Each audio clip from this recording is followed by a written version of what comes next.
guys get in. All right, good evening, everyone, to tonight's meeting at the Western Region Town Hall.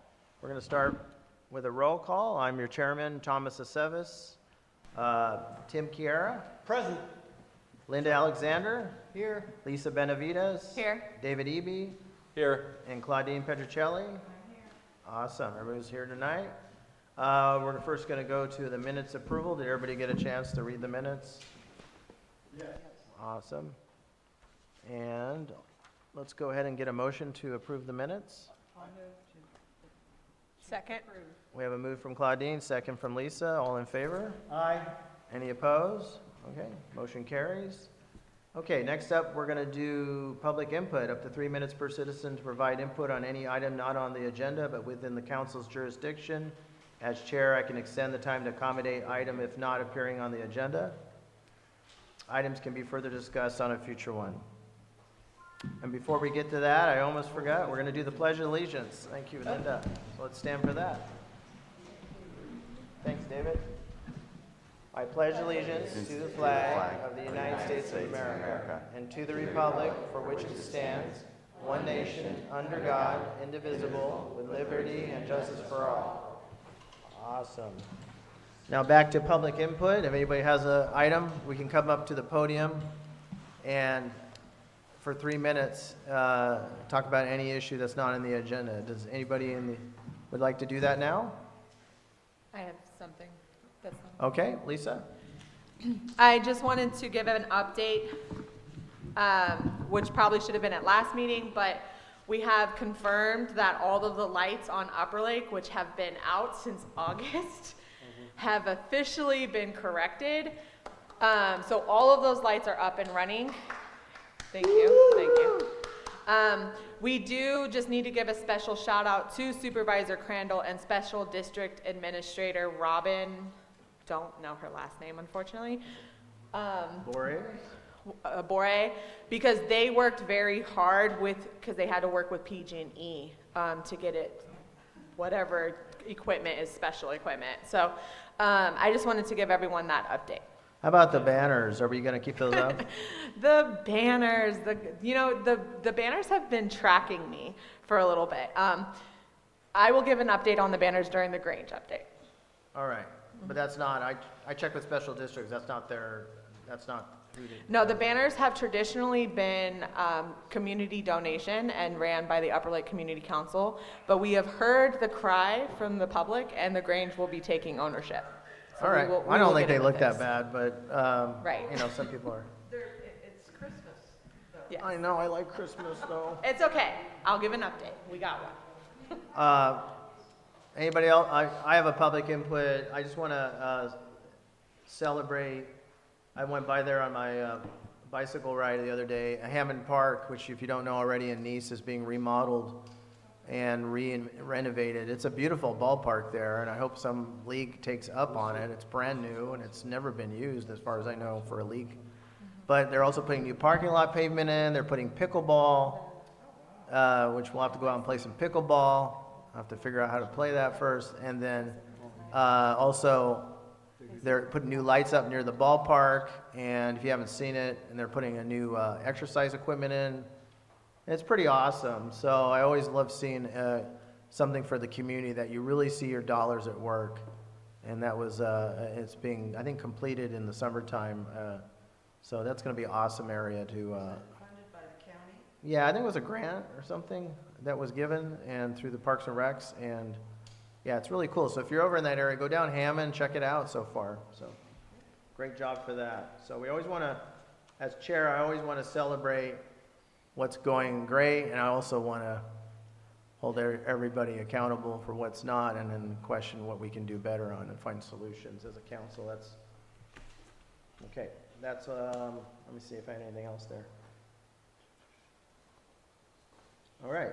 Oh, one more thing. We do still have an opening on the Western Region Town Hall, right? We have a 7th slot. That's not, is that large? At large, yeah. And if you're interested, you have to come to a couple meetings. And so I'm looking at some people out here that have come to our meetings a lot.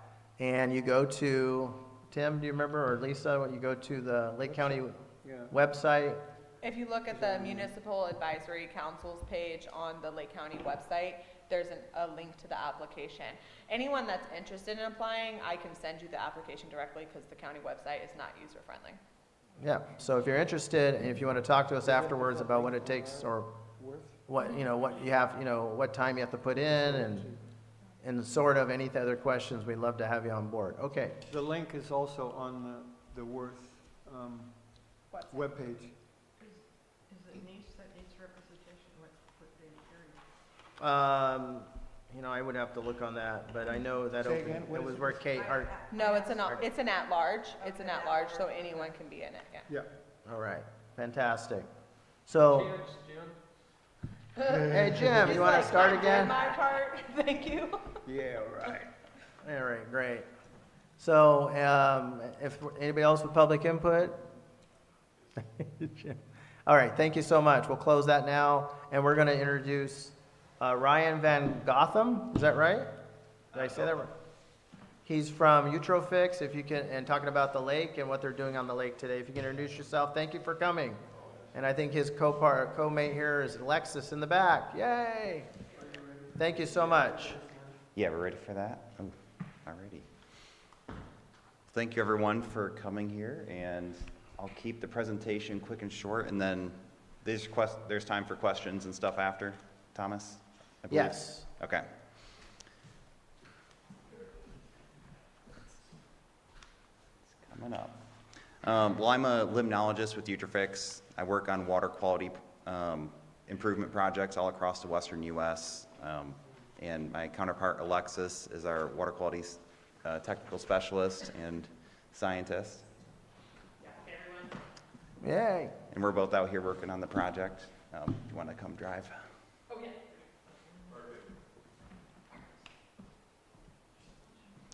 All right. And so this has been a project we're doing that's been in the works for a couple years now.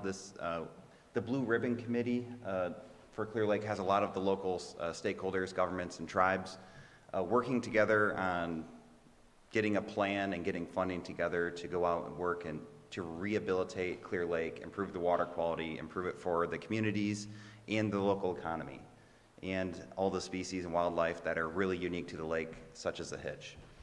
And so in 2023, we got a project approved to mitigate phosphorus in the lake, as that is one of the biggest things impacting the water quality in the lake. And this project is being led by Lake County, and Utrofix were the contractors implementing it. And what really happened fast was the funding really came into place this last fall. And so it's been really fast getting it up and running and out in the field this spring. And so who we are, we work across the country to help people accelerate this water quality restoration journey. It often takes many, many decades to really do that, and we try to achieve a lot of ground within years and months instead of decades. And this is just an example of one lake where they took the charge and started mitigating the phosphorus and improved the water quality. But excess phosphorus in Clear Lake, this is one of the biggest things that fuels the harmful algae blooms in the summer. And that, as we all know, they're terrible. They threaten a lot of the wildlife here. You get fish kills regularly from oxygen losses from these blooms. Phosphorus drives them, and the internal recycling of phosphorus occurs in this lake, and it's built up for decades in the lake sediments, to the point where 70 to 95% of the phosphorus that's in the water of the lake is just being released from the sediments. And so it is the biggest target for how to improve the water quality in the lake. And so what our demonstration project is going to do is we're addressing phosphorus, we're going to bind it up and mitigate it so that way it's not recycling, it's just permanently stored. And so the project that we're doing has three components. We are doing a lake-wide sediment sampling to go out there and take the lake sediments, send it back to labs, and figure out what exact forms phosphorus it is, how releasable it is, so that way we know how much we need to manage and mitigate. And then what we're doing right now out of the Lucerne Park is we're going out and we're doing a demonstration of this technology that binds up phosphorus in just a small area of the lake. And then what I'm doing right here, helping doing outreach to the community so they know this project's going on, what's happening, and the real impacts that can occur from this, especially when it's scaled up for lake restoration. So that initial lake sampling that we did, we got most of it done last month, but these are just all the sample points of all the lake sediments that we are going to be sampling across the lake to quantify how much phosphorus is there. This is just some pictures of some sediment cores and the superficial sediments that we collected out in the lake with Lake County. And the demonstration that we're doing with applying this product out in the lake, what we're doing is about 400 acres or 1% of the lake area, doing a high dose on a small area and measuring the results through time. And this is really just to confirm. It's a very well-proven technology, but confirming it's working the way it needs to in Clear Lake. And this is happening this week, and it'll be finishing up next week. And so what we're applying is U-Absorb-G, which is a very safe, simple, and effective phosphorus binder for lakes. It's a technology that's kind of been around for the past 30 years and used worldwide. It's a 10% lanthanum-modified clay. It forms a permanent bond with phosphorus as it's being released from the sediments. And there's a lot of studies researched. I'm going to be working on publishing a couple from some recent projects. But this is a product that's very common. It's used on hundreds of lakes in the U.S. annually, and including some in California. And so what happens when this is applied is there's phosphorus that's free and available in the lake. And as this product is applied by boat, it sinks down to the water column. It'll bind some phosphorus from the water, but mainly it's going to get down to the sediment layer. And as phosphorus is released out of the sediment, it's going to attract it, bind it, and then basically keep it locked up forever. It's not going to release once it's bound. In the application, it comes in a bag as a dry material. And then we've got a fleet of boats out there working during the day to take that product, get it into a slurry, and they got water pumping from the lake onto their boats, and then to help disperse it in the application zone for the demonstration.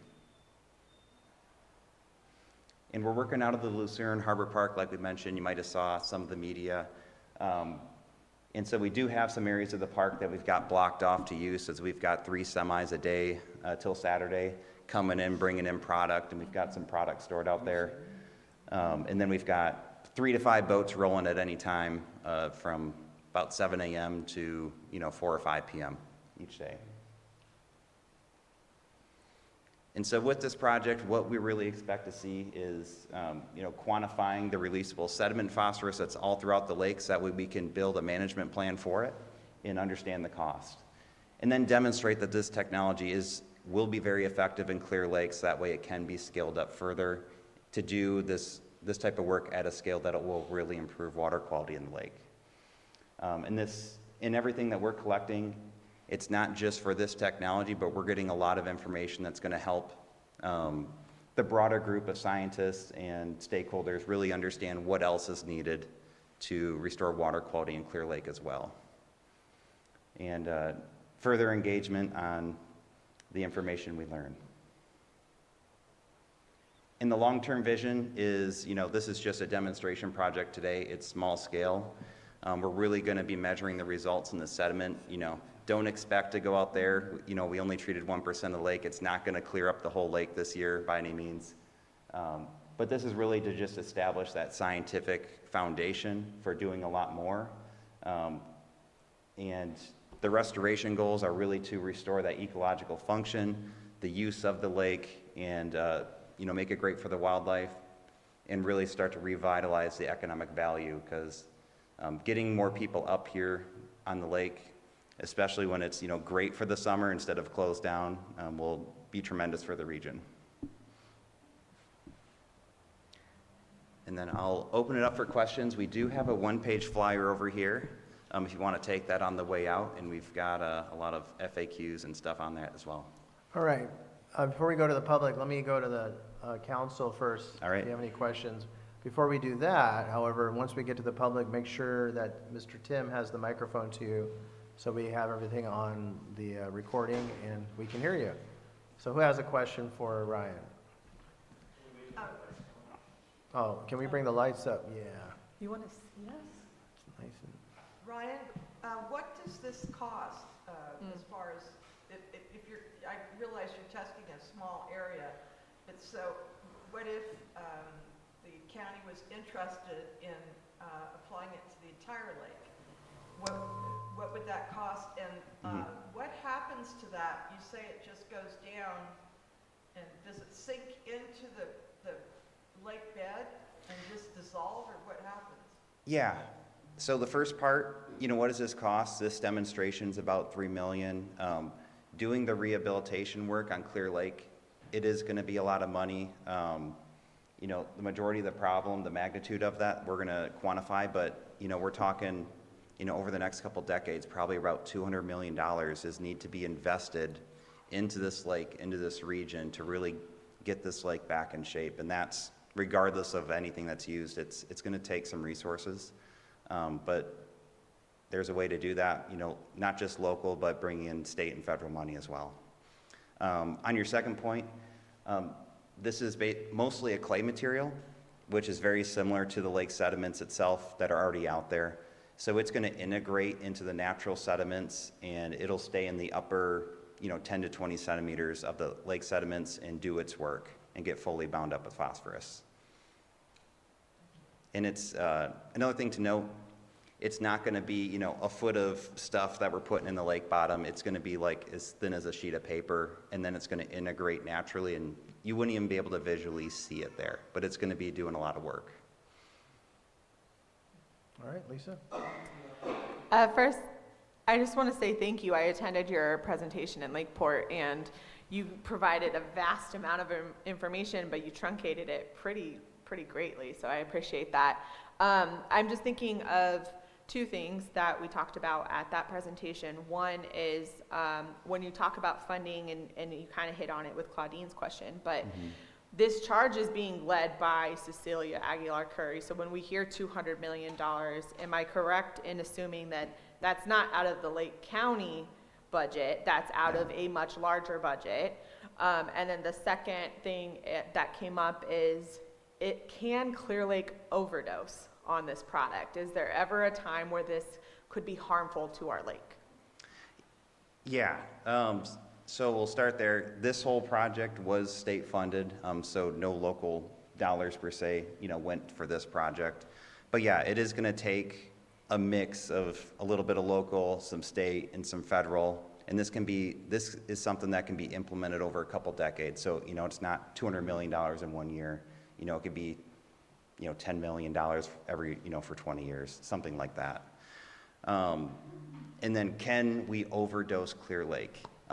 It will not be economically feasible to do that, and there will definitely be, checks and balances, and you'll be measuring the response of the lake through time. So there won't be a reason to or, way to really overdose the lake.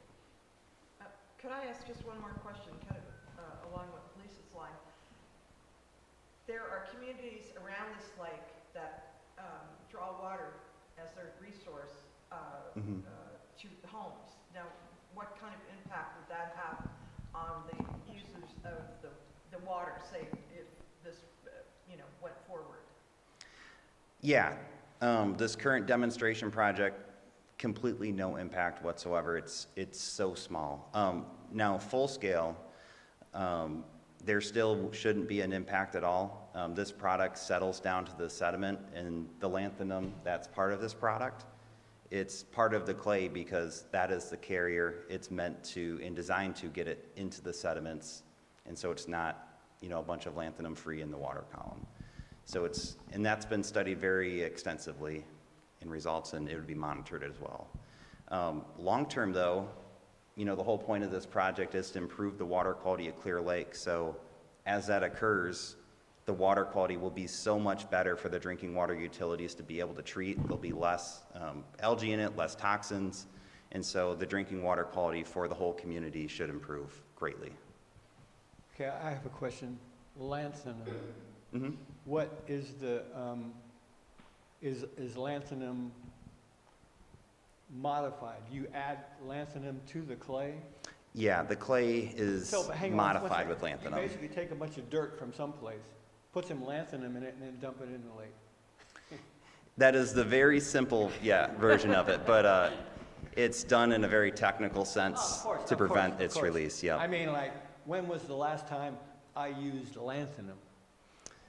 Yeah, it's a rare earth element that binds phosphorus, but it's actually been used in medications for quite a long time. If there's But rare sort of says it's expensive. No, it's very cheap now. It's rare in the sense that it's hard to find very concentrated ores of it, but it's very common throughout the sediments Okay. in And low it's quantities. it's not genetically engineered at all. No. It's fully natural. Yep. How long does one treatment last? And are we also monitoring current incoming phosphorus sources? Yeah. Well, I'll put this a little bit into perspective. So for the lake to bury this treatment and bury and create a new layer of sediment that will have more phosphorus in it will take many decades to 100 some years. And the second part of that is how much incoming. There's probably 10 to 20 tons of phosphorus per year, I believe, that are coming in to the lake. But there's probably 2,000 tons of releasable phosphorus in the lake sediments. So for that to get back to there, it's many, many decades. And the goal is that the lake will, once you kind of reset the lake, it will have the capacity to manage itself and keep phosphorus at manageable levels so it's not releasing as much. All right, All right. we got a question from I Olga? appreciate the question. So I'm told by a personal resident expert that I know that this has a pretty good chance of success. What I want to know is, you talk about studying this in other lakes, and you're doing some sampling to see effectiveness here. Is it realistic to compare the lakes that this has worked in terms of size and type of lake to what we have here, which is pretty unique in this lake? Yeah, there are a lot of comparisons that we can be made. We know, if you get 20 or 30% of the sediment dosed, you can see a lot of improvements in water quality. Really what we're trying to just demonstrate here is that it does work. There's not some weird impact of, there's a lot of sediment resuspension in this lake, so can this be dosed appropriately with that occurring? Those sort of questions, because it's a very large lake. There's a lot of physical action that happens at the sediment interface.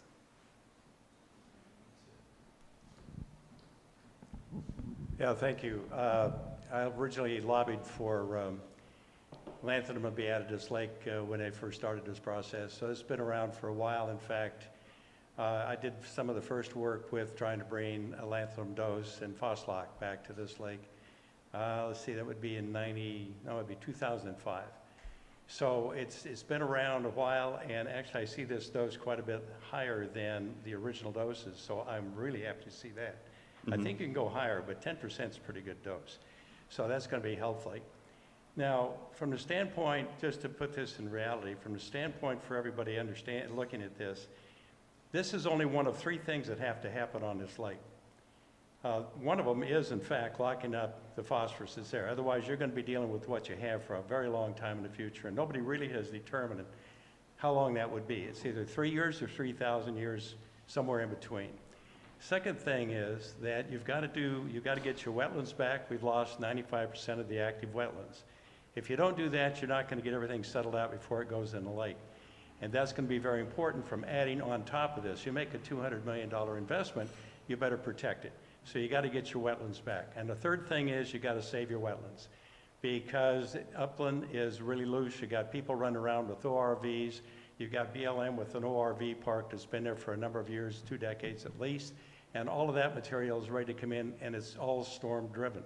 So everything that you see and what they're talking about is on the matter of energy. You get storms on a sequence of 10 years that are massive here. That moves a lot of the material in the upper watershed down into the lake. Most of the studies have been done in between those large storms. So a lot of this stuff is really lightweight compared to what's really could happen.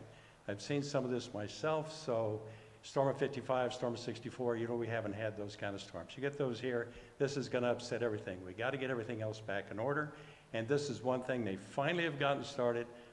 Just can't wait for this to actually happen so we can see some numbers. So, bravo. I just want you to all know that we're on the right track, finally, and this presentation of lanthanum clay bound phosphate actually was made to UC Davis back when they first started this. So it's been known about for a long time, and I'm really glad that you guys stepped up so we can see some numbers. So hopefully this will be some numbers being exposed to the general public along the way so we can all kind of follow along with it. So I don't really have a question. I just want to say thank you for being here. I'm not sure I met you before, right? Yeah, I remember you, Jim. Yep. Yeah, okay, you remember me. All right. That's a good guy. I remember you now. We were standing out in the dock talking about it, and I was really happy to see you finally come back. So this is a big hand for these guys, and I can't applaud loud enough myself. Right. Anybody else have a question? I have. Chief? Sorry, go ahead, Chief. Oh, let's go to Chief Bank. Hold on one, Chief. We'll get that microphone to you.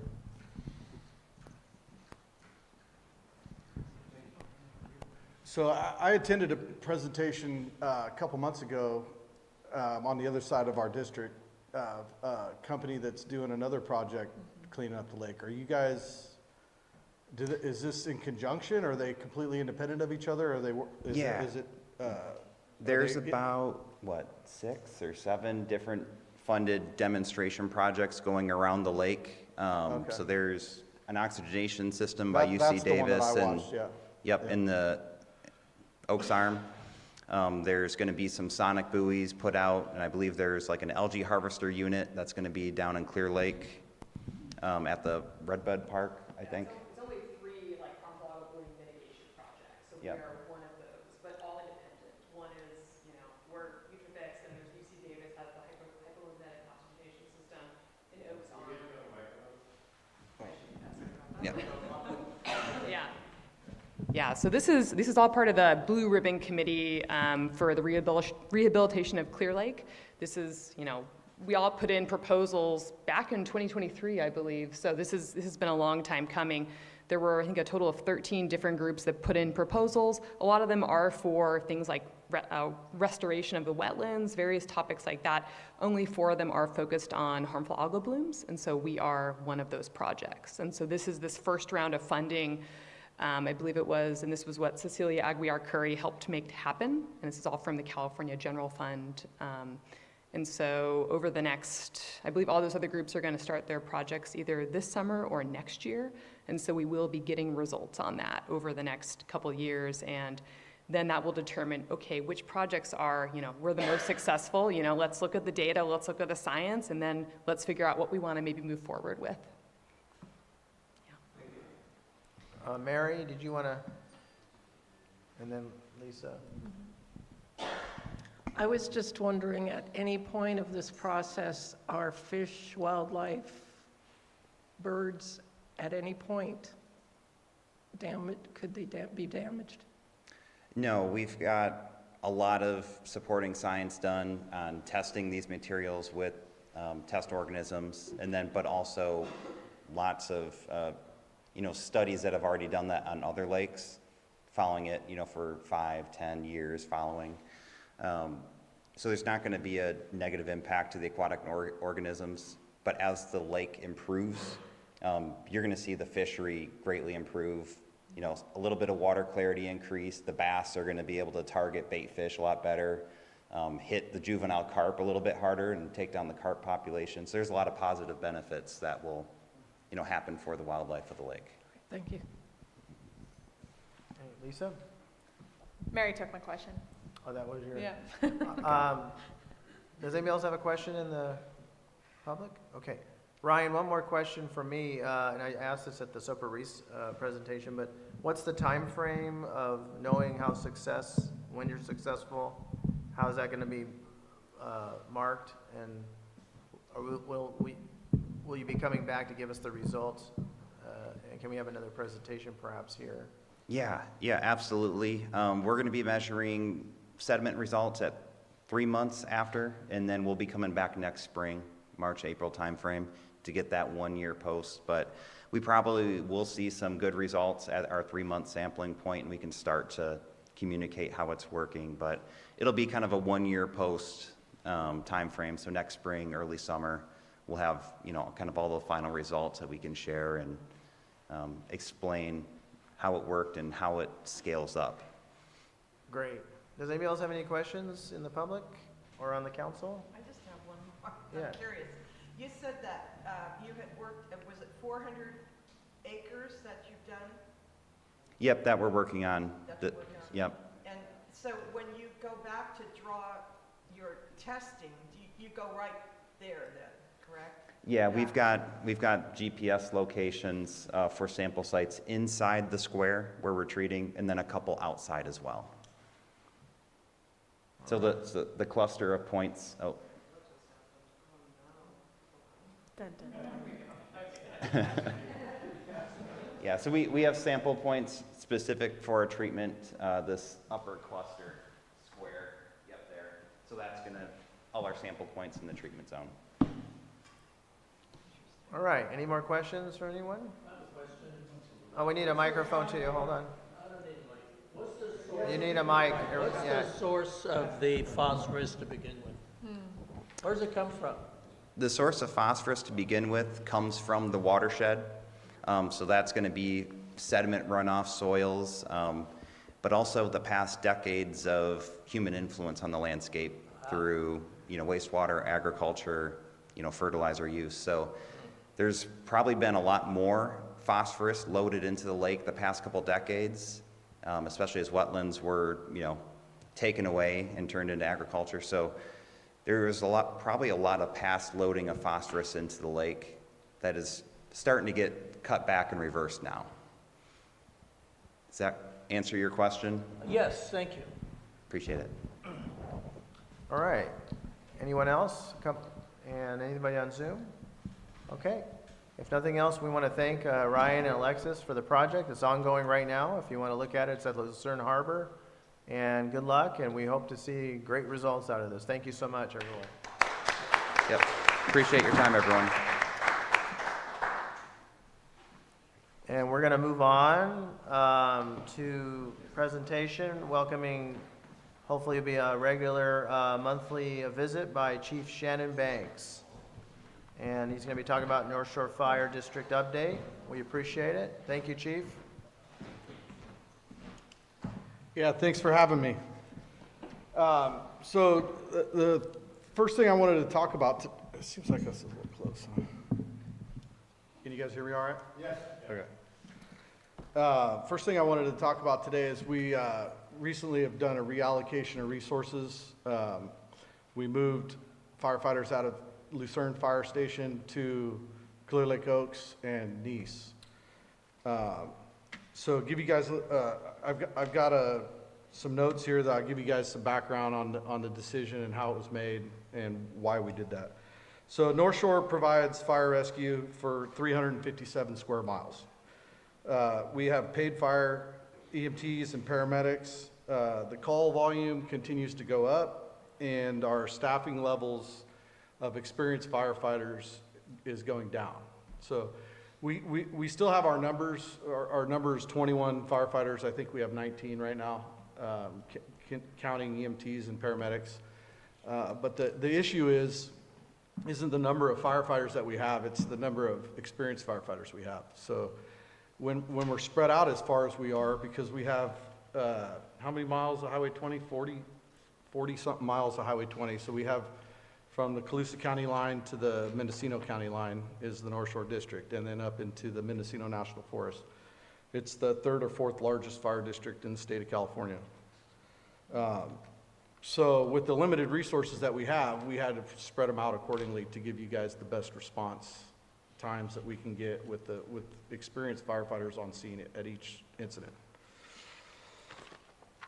So effective April 1st is when we made the change, and we moved the firefighters out of Lucerne Firehouse, and we moved them to Clear Lake Oaks and Nice. So the current staffing model at Nice, we have 3 paid firefighters on, one of which is a medic, and one of which is a fire engine operator. When we were spread out with 3 stations, we didn't have that level. So the young firefighters need supervision, they need training, they need guidance, and they weren't getting that, so we moved them to where they could get that. Station 75 in the Oaks, same thing, minimum of 3 paid firefighters, 1 a paramedic, 1 an engine operator, and, sorry.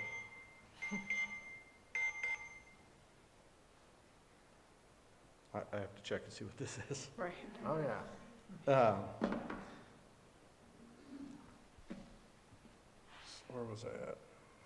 Next page. So the reason for the change was to better position the firefighters geographically so that they could respond to the entire district faster and more effectively.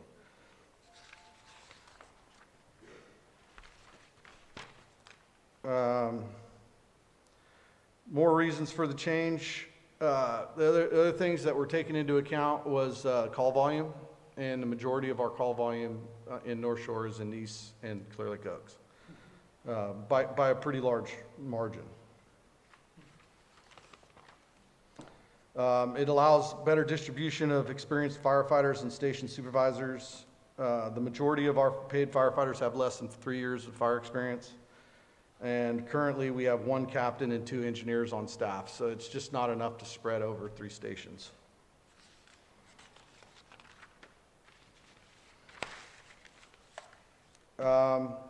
It allows us to be more in alignment with industry standards. We're governed by NFPA. I don't know if anybody's heard of NFPA. It's the National Fire Protection Association. The guidelines for firefighting is a minimum of 3, preferably 4 firefighters on each engine. We've never had that in North Shore. This allows us to have at least 3 on the engine if needed. And it gives us an extra firefighter so that if the ambulance goes out to a medical call, 1 firefighter gets left behind so that they can take the engine to a fire call. It just gives us a little bit more versatility. Your district and its members are dedicated to serve all the citizens and provide high-quality services. These changes are necessary to ensure that. So I'd be happy to answer any questions. I'm sure you guys are probably wondering about Upper Lake Fire Station. Right now, there's no plans in the near future to staff Upper Lake Fire Station, if that's going to be a question. All right. Before we go to the public, hold on, Tim. Yeah. Let's go to the council first with any questions. Lisa? First, Chief Banks, I just want to say thank you for all that you do and for having these hard conversations. When I was a little girl, I was a junior volunteer firefighter for the Nice Fire Department, and I remember that firehouse being packed. And that wasn't that long ago. And I know that is no longer the reality. So I just want to say, I know you're dealing with a daunting amount, and I really appreciate the fact that you're coming to these community meetings. I watched the SERF meeting as well, and you're having these hard conversations, and you're doing it boldly, and you're not shying from it. And that's not often something we see in public servants. So I just want to thank you for that. My question really is centered around volunteers. And I know you talked about it briefly at the SERF, but I'm wondering, what can we as a community do to pick up that volunteer count and to support you in what you do so that we can staff these other ones? Because I know even though you're not here, when I heard that the Upper Lake Station has been closed for about a year, I was like, but you show up for everything. You know, you even with your limited staff. So I just want to know what we can do. I guess I'm getting long-winded saying that, but thank you. That's a really good question. I don't know the answer to it. We advertise for volunteers. We just don't get that many applications. Part of the reason, and I talked about that on CERN, part of the reason is the requirements for volunteers is a lot more involved now than it used to be. It used to be more of a hangout, do a little bit of training, go to fire calls. Now there's just a lot more standards that the volunteers basically have to meet the same standards we do. And a lot of folks don't want to do that for no compensation, you know, so I guess the short answer to your question is I don't know. Can we advocate for that? Is there someone we can advocate to? I'm just thinking, and let me be clear. Well, I recognize there were some volunteers that weren't going to save my life, you know, but isn't that better than having no volunteers? Is having someone that at least is going to show up on the call? not No, necessarily. not necessarily. We do have volunteers that are not firefighters. We have our support team. Those folks provide a great service to us, which helps us provide a service to you guys. You know, some older folks and folks that don't want to engage in the firefighting activities, they come on and they support us at fires. They show up with food and waters, and they refill our air bottles when we're doing structure firefighting. They provide a great service, and that the training for that is very minimal. So if anybody's interested in that, just go onto our website and fill out an application. That's what I wanted to know. Where do we go to find out about this? Yeah, just go to the North Shore website and fill out an application. It's on the website. I've got a quick question, Shannon. Proportionately, how many calls do you get for medical? Because when Chief Mike was here, he said it was extremely disproportionate as far as emergency calls versus fire. Do you have any statistics on that? Without having the statistic in front of me, I'd have to guess, but I would say probably 80% of our calls are medical in nature, counting vehicle accidents. I would say probably 80% of our calls are not fires. Yeah. Ray Frederick, Upper Lake. My understanding is you said you split Lucerne up between Clear Lake Oaks and Nice. I called when I heard about this last month because I didn't know anything about it and I never seen anything published. You do still have a crew at Lucerne, correct? That's my understanding. When I called, they said you still have one crew at Lucerne, or there's no firefighters at Lucerne anymore. The only firefighters at Lucerne are the chiefs. So you're basically, that's going to be the North Shore office for the firefighters. Well, the duty officer, whoever the duty officer is of the day, if it's me or if it's one of the battalion chiefs, they sleep at the firehouse. Okay, so it is manned. There's a truck there if they need to go out. Okay. Yeah. Because the way other people said that Lucerne is Blue Lake Station, nothing's there anymore. Yeah, that's not true. I heard that too. I heard Okay. you're closing Station You're closing 80. Lucerne. Yeah. That's not the case. okay. Not yet, anyways. Right, so there is somebody still at Lucerne. There will be a fire chief there Okay. every day, 7 days a week. Thank you. That can respond, yeah. So I want to thank you also for being here and for all that you do. I am a personal recipient of your life-saving firefighters and their training. My thought is that I understand now that the ambulance, or the response is actually like what we used to go to the emergency room in the hospital to get, but you've got trained people, and this is why the volunteer thing only works if they are really trained, that know what to do, and without that response in the truck, you probably don't make it to the emergency room at the nearest hospital. Could you talk about that? Yeah, so we don't provide the same service you're going to get in the hospital. What we provide is advanced life support, which is, like you said, it's intervening care to get you to the hospital alive, to keep you alive till you get to the hospital. Yeah. Okay, anybody else in the questions in the public? I got a hand. Sir, since you're undermanned, what would it take to bring your staff up to acceptable levels? Talking about money, probably. That's a really good question. We're actually, I've made the announcement a while back that we're going forward with a tax measure. Voting yes on that would help. Are you looking for a dollar amount? I'm not sure exactly what you're looking for. We haven't had a measure passed since North Shore's been unified. So we're still working on, monies that you all voted on in the 90s. So we're way behind on funding, and that's a big reason why we're having to move folks around. Yes, sir. We've had these discussions before. There was a measure a few years ago that didn't pass, and someone said to me, I don't know if it's true, that if you put the measure forward as the fire department, it has a higher threshold to pass than if it's done by its citizens, if they put a measure on the thing. So it would be better if the citizens advanced the measure than the fire department. Yes, 66% for the fire department to do it. So if the citizens put the measure forward, It's it's 50%. 50% plus one? And as I understand it, if it had been 50% in the last one, it would have passed. Yeah, so I didn't work for North Shore at the last measure, Yes. but I have been educated on it, and from what I heard, it narrowly missed. Yeah. And that's why we're in the situation we're in now, because if it would have passed back then we'd be sitting a lot better right now.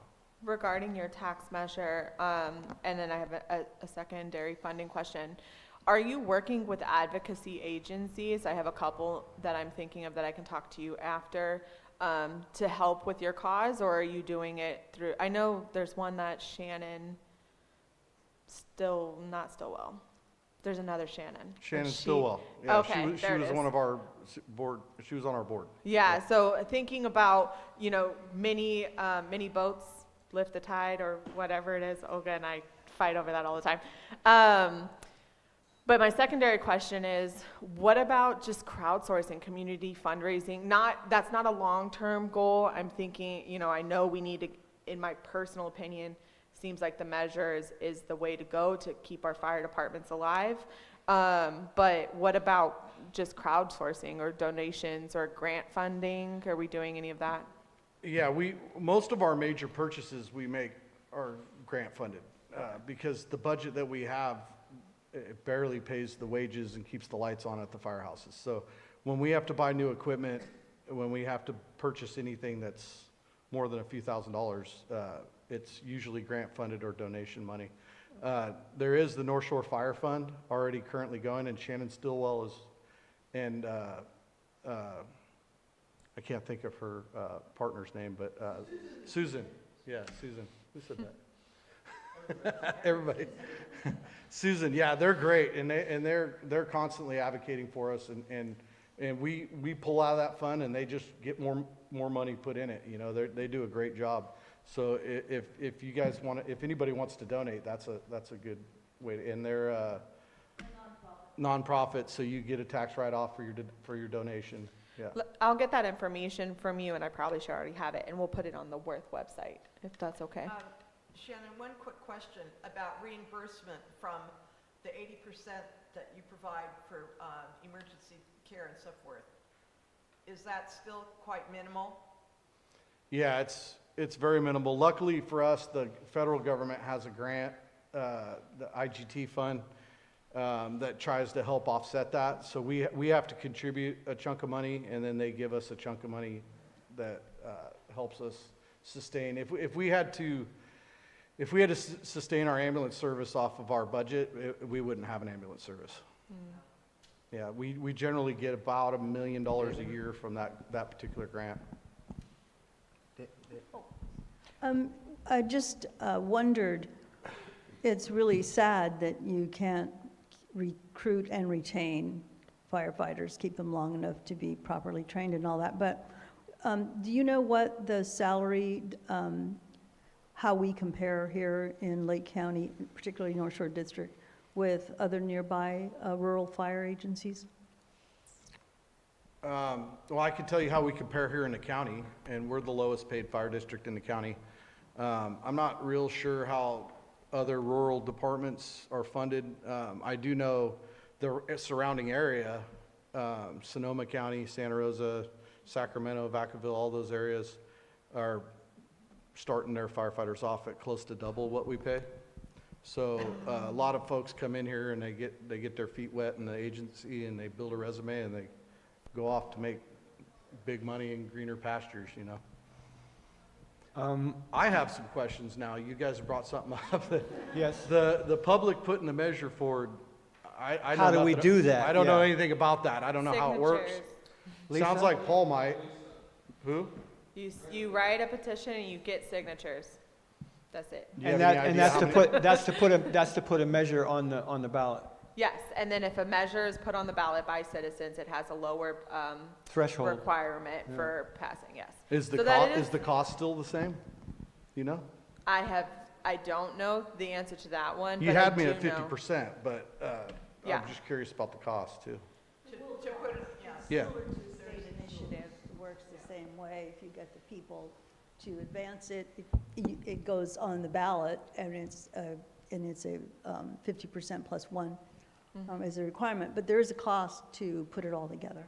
Yeah. I don't think it's enormous. It's You probably could the probably same get as if enough we put it on the- donations yeah. to do that. And That would be weird if you had to pay more than us. That would be weird. I happen to know someone who is willing to write a petition for you. I think I know who you're talking about. And I'm all for it. I support that 150%. I mean, anything that lowers that 66% margin, it's a pretty, Yeah. it's a really hard margin. And the consultant company that we've hired, they've successfully done it several times, but they said in rural areas like this, it's really hard to get 66%. And I think most of us are fairly keenly interested in a robust fire Well, department. one thing I will tell you guys, I can't get into numbers and stuff because our consultants are still crunching the numbers, but I will say this, that if we don't get a measure passed, something drastic is gonna happen with the fire department. We can't, You mean in this direction? I don't know what direction it goes from there. We had a chiefs meeting today talking about it. Paul was there, or Chief Duncan. There's a lot of different options that could happen, but the department's gonna be bankrupt in probably 5 years if we don't get a measure passed. Are we worried That's the severity of the situation. with the big beautiful bill that passed and that's going to impact, I know there's a lot of like medical services that are being impacted in rural hospitals and reimbursements and things like that. Are you concerned that your reimbursements for your ambulances is going to be even less after July 1st, or is that not related? It's very possible. I have heard that it's possible. It's so necessary though for so many departments. I can't imagine they would completely dissolve it, but yeah, it's very possible that we could get less money than what we've grown accustomed to. I think with the past bond measure that went on, people were confused. I don't know if you remember that, but I worked I on do. I this lived here forever. and I was confused. Yeah, it was not clear and crisp, and people were leery. So I think, you know, then again, keep it really, to the point, and I really believe people will support it. And like Olga and others that have utilized the medical aspect of what you provide, people have got to realize that it's a great portion of what public service that you do is the ambulance. David, do you have a? I'm the Blue Lakes representative, and what is the plans for the undersized station at Blue Lakes? Is that going to be disposed of, or is it going to be utilized in some way besides just storing surplus equipment? We could entertain that if a measure was passed, but right now it's not on the radar. There's no money for it. Well, you can't put a current pumper in there, the building's too short. And I'm just wondering, with tight money, if that's going to be disposed of. It's been talked about at the board meetings, but I'm also not even sure. I haven't gotten that far into it to see if we even own it, or who owns it, what the. Yeah, Pat Olson donated it to the Upper Lake Fire District, and I'm sure that since it merged with North Shore, you must be the owner. Okay, yeah, it's been talked about at the board meetings, what we're gonna do with it. And, that's really the board's decision to make, not mine. My suggestion would be to sell it, because we don't use it. We really don't have anything stored in it hardly anymore. I think we have the old air trailer and some miscellaneous stuff in there, but. Well, there should be tables and chairs that belong to the Upper Lake Community Political Action Committee that we stored in there, but that was 10 years ago, the last time I saw it. There Yeah, were tables and I'm not chairs. sure. I didn't see tables and chairs in there last time I was in there, but I wasn't looking for them either. Yeah. Tables and chairs tend to grow They- legs. If they did grow legs, they're probably in Lucerne at our storage facility there. Does anybody else have a question in the public? And anybody, okay. Only thing I want to follow up is thank you again for all you do for the North Shore and keeping us safe with what you're using and the personnel and the great people that risk your lives daily for us. We appreciate it as a community. I'd like to say, once we get closer, I would request as a citizen, as chair and town on the council, that once we get closer to the measure, whatever means you want to use to do that with, through the fire department, or like Lisa said, maybe, we need clarity on exactly, I hope for clarity on what your budget is currently, maybe with a slideshow presentation, and what you need to raise. By that time, you'll know what you need exactly through your analysts to know how much money you need to actually put on the measure, or how much it's going to be for the property taxes. So I request later on that you come back, you'll be here next month, but when we get closer to the measure, come and show us a presentation. Clarity and transparency is everything to these tax measures. And a lot of the time, I think people vote against, some of the time they vote against these measures because there's not clarity on exactly what they're voting for. They just see a dollar amount, so. Yeah, and once we get that worked out, that's definitely in the plan. We may even have the consultants come, Yeah. so that they can explain the stuff that I don't understand. Exactly, and that's the best thing. Because that is the main complaint that I've heard from the public since I've been talking to the town councils, is that the last measure, they didn't feel like the information was put out there enough and thoroughly. All right, any other questions before we say thank you? All right, well, thank you so much, Chief. Thank you. All right, we're gonna go next to, we're getting a Grange update from Lisa. All right, I will try to be short and sweet, but we have a lot. So first, let's talk about the banners. That's been something that the Grange has been asked about several times. So actually at the school board meeting last night, I was asked about it. So we have started a process. Currently, the banners that are up there, the fire department has traditionally helped us take them down and put them up. They need some sort of equipment, and as we just heard, manpower to dedicate to be able to pull those down. But we will stay on top of it, because right now we're thinking maybe we just take them down until we have replacements. The reason why they did not take them down is because the spring ones are really old and falling apart. And when we did, back on the Upper Lake Community Council a couple years ago, when we were looking at it, it was very expensive to replace them. However, it's now come up enough times, I think there's enough community support for it, that I will be bringing the measure I will be finding a quote and bringing it to Grange membership to see what part we can support, and then maybe we can do some crowdsourcing or funding like we did for the Easter egg hunt to get us new ones, and those will last 10, 15 years if we buy quality ones. So that is the update there. I have committed, I have heard you, and I'm committing. We're going to figure it out one way or the other. Next up, Easter, yes sir. I wasn't aware of this, but I know John Rodriguez. Yeah, that's who we work with. handled it, yeah. Uh-huh. And we're more than willing to help out. All right, I'm gonna call you for a couple things, so I got you. Next up is Easter egg hunt. I want to give you guys an update. Thank you so much for your support, council, and all the community members. We were able to collect approximately $2,000 worth of donations. The Grange did not have to come out of pocket outside of staff time or, I guess, volunteer time. $2,000, 6,000 eggs, 147 baskets, and a whole lot of fun. So it was a great year. We actually got highlighted by the Record B. They came and did a feature on us, and we're just looking forward to future years of just building on that success.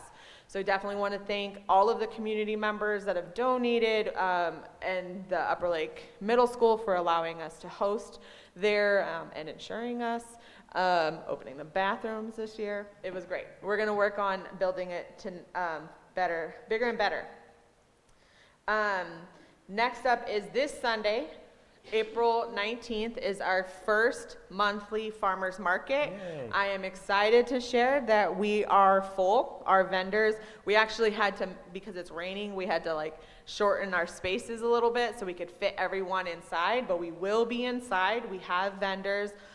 Most of our vendors are produce. We are a Lake County certified farmers market, and so the primary focus has to be Lake County grown food. So you can come check us out there from 10 a.m., not 9, 10 a.m. to 1 at the Upper Lake Grange, 9355 Government Street.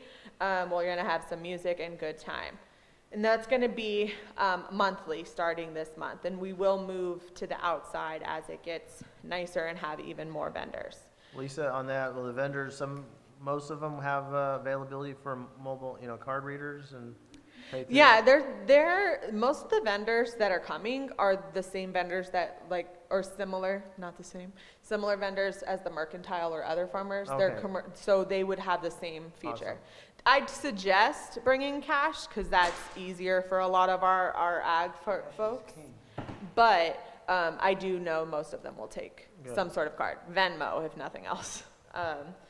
Next up is Earth Day, April 25th. On the back table, there are flyers. We are, this is also something that the Upper Lake Community Council used to host, and we're going to take point on this as well. It is when we get together and we clean up Main Street and the adjoining streets.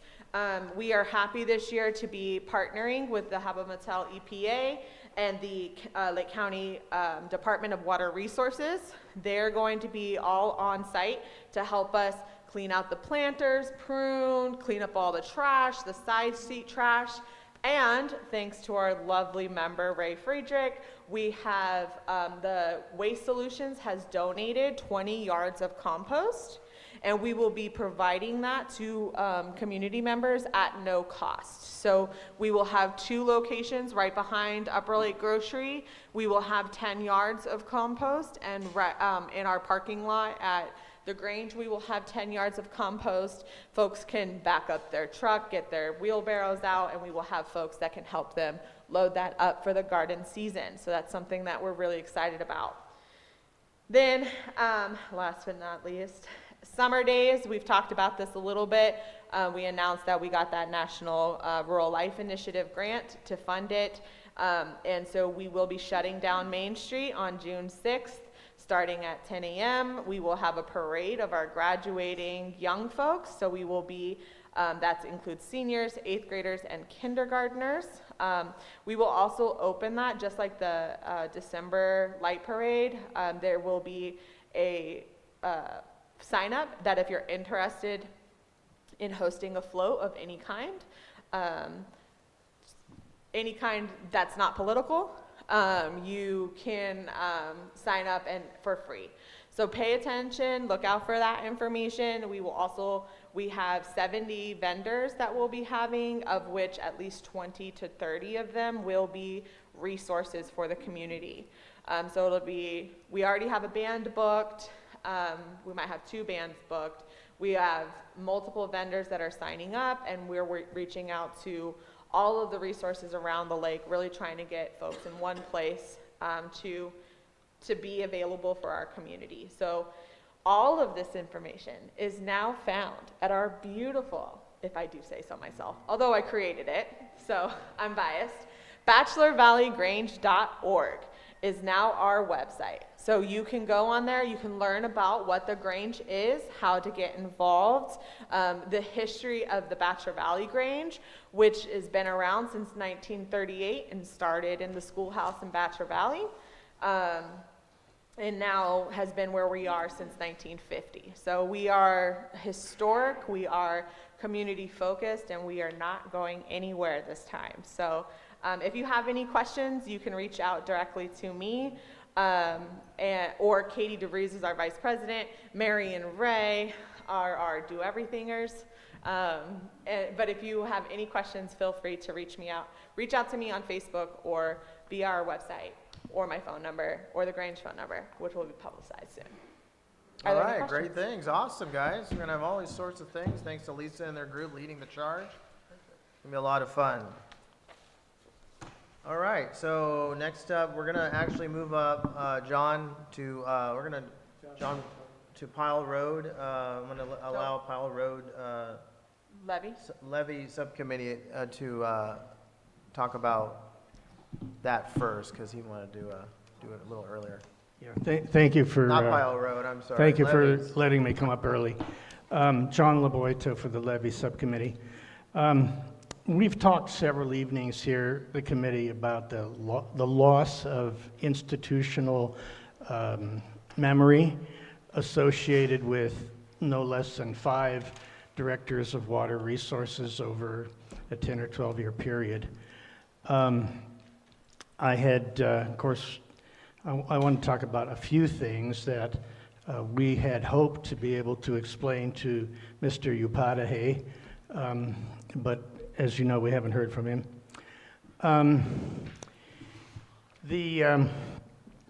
Let me first just say about Pitney Lane. Well, let me go through a little history of the directors. When I first came here 10 or 12 years ago was Tom Smythe. Tom had been with the department for a long time. He might have been just about the whole department. He had all the basic maintenance of the levees. He had it down on autopilot. You know, the mowing, the spraying of weeds on top of the levee roads, the trapping of ground squirrels that are burrowing through the levees, the basic maintenance stuff, not the big stuff that we're talking about, like trying to get the huge overburden out of there. Any kind of heavy work that he had to do, sediment removal, he had to ask the county roads department because they had all the equipment.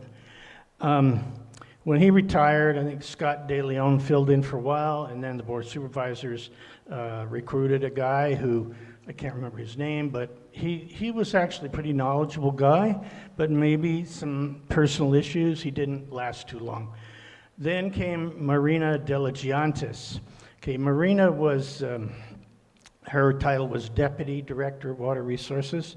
She still was operating under Scott De Leon's supervision, but he gave her a pretty broad latitude.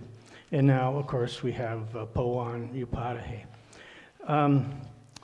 Previous to Ms. Delegiantis, the county hired a contractor to mow the levees every year. And these guys came with 2 good-sized 4-wheel drive tractors mounting flail mowers, and they would complete the whole job all the way from Highway 20 up to the Clover Creek levees in about 2 days, including, you know, weed eating around the fixtures and stuff like that. And those flail mowers cut very close to the ground. They float, they follow the contour, so it was a really nice, clean, shortcut job. Cutting the grass really short made it easy to see where the ground squirrel colonies were starting to go, so somebody could go in and trap or poison them. And then there was he had the spraying, not widespread spraying, just the strip where the road is on top of the levees. So when Ms. Delegiantis came in, apparently there was a decision that the county should purchase its own mowers and have its own staff operate those mowers. rather than use the contractor. I don't know if the contractor maybe wasn't available anymore or something, I don't know that. In any case, the mowers that they purchased are too small by half. And so what's happened for the last 2 years is that they sort of pick away at it all summer long, and it never gets thoroughly done. Some of it's left unmowed. And those particular mowers cut the grass about 6 inches tall. It's really hard to see where the ground squirrels are working. And also, I guess Ms. DeLagiantis just quit doing any spraying at all, because nothing's happened like that for several years. I suppose the other thing that we keep talking about is Pitney Lane, because there's a lot of flooding on Pitney Lane. There's multiple issues there, and some of them would be really big projects to address. But there are also water sources up there, artesian sources and seasonal water courses which start to flow during major storms that are not captured by the levees. And that water, of course, flows down through some of the agricultural fields and even sometimes just down the county road, and multiple houses along there get flooded. So it's a complex picture, but it's something that we're aware of, and these are the kinds of things. I just want, and there are more. I just wanted to go through a few examples, but there are more that we had hoped to be able to explain to Mr. W.R.T.H, and that's where we're at.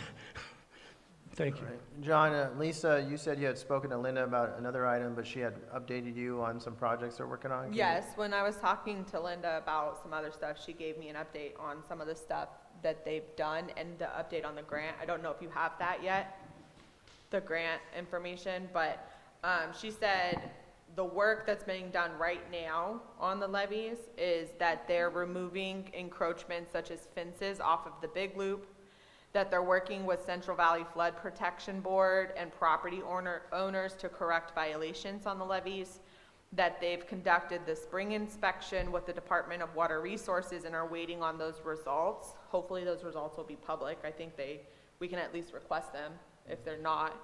And they're coordinating to hold the annual flood fight training. Updates on the grant, which from, I think it was last month or the month before they gave the presentation.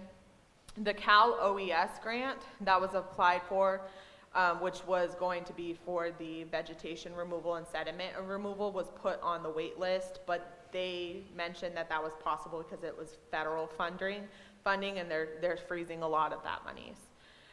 But they applied for the Fish and Wildlife grant that they're hoping to hear back from soon, and they feel good about their chances, which would also be removing sediment and vegetation on the big loop. Those are state funds, so they're feeling much more confident that we will receive those funds and be able to take the sediment out. And then the Caltrans mitigation grant, they're having conversations with Caltrans on finalizing contracts and release of funds and all of that. Their goal is to get that project started this fall, but they will let us know more concrete information as it comes. Well, I'm not sure if all of what you reported there pertains to the Upper Lake levees, or some of it pertains to their responsibilities in Scotts Valley and Big Valley as well. But nevertheless,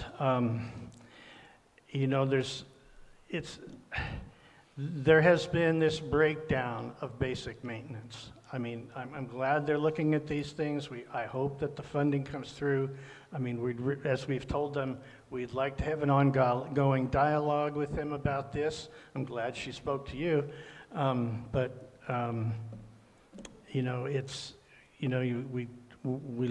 live out there. We all live here in Upper Lake, and we just like what's going on. Have you seen, so she told me that all of that pertained to the Upper Lake levees, but have you seen anyone out there working in the last month or so? I saw a guy last week. He drove into my property. I pulled up alongside him and I said, "Hi, what you doing?" He says, "Oh, we're inspecting." And what are you inspecting? Well, the levee, well, I said, well, it hasn't blown up yet. What, but there's all that basic stuff that, just isn't getting done. I think what we'll have to do is call back, maybe Linda to come back in and do an update in person in the next few months to give us some clarity on exactly what they're able to achieve with the grants, where they're at and so forth. So like Angela Dow, when she was working for them, used to do that with us, and she was really good at Yeah. communicating effectively. Occasionally I see Linda out on the levees. She's out there looking at things. She operates the gates. She's hands-on. I have never, ever in 2 years or more seen Mr. W.R.T.H out on the levees. My understanding is it's Linda's primary job, the Upper Lake levees, which is why you would see her. But if you don't, she told me that anyone that wants her cell phone number to give it to them. So I if have you, it. Oh, okay. I do have it. I've got her card. I've got her email and stuff. I'd reach out to her then and have her try to invite her out with you and do a walk. Yeah, Sounds like okay. she's more accessible. We'll make another attempt with Linda, see if we can do the And then tour. maybe, do a tour with her and find out face to face. All right. And then you can report that. Thank you, John, so much. Thank you, and thank you for the additional information. Of course. Okay, thank you very much. I just want to, something new to the agenda, I won't spend too much time on it, is land use projects. Something that our Eastern Region Town Hall over in Oaks covers quite a bit. I just want to, announce any projects that I see on the community development, or if anybody has anything they're knowing that it's being developed that we should be aware of, please add that to here. I know this is because, a few years ago when they started doing the biochar, we were kind of left in the dark on that and understanding so now I always want to make sure that people are aware of what's going on in the community and just the latest things that I see, and add anything anybody else has real quickly. Of course, we're improving the rapid, this is mostly in Lucerne right now. The rapid rectangular flashing beacons are going up. If you've been to Lucerne, they're working on finalizing, hopefully with channelizers in the center lanes. Those are those channelizer plastic poles that'll go up. That'll help deter people from racing through around and risky. They're going to start doing some more of this, I think, in Nice. I think it's coming in August, and so forth. One thing I want to announce I like is on Carson Street, across from Floyd. Is it Carson? A gentleman, or I think he's a teacher, Doug? I don't know. He left a paragraph talking about himself. He took over that property. It used to be known as Honda Hill.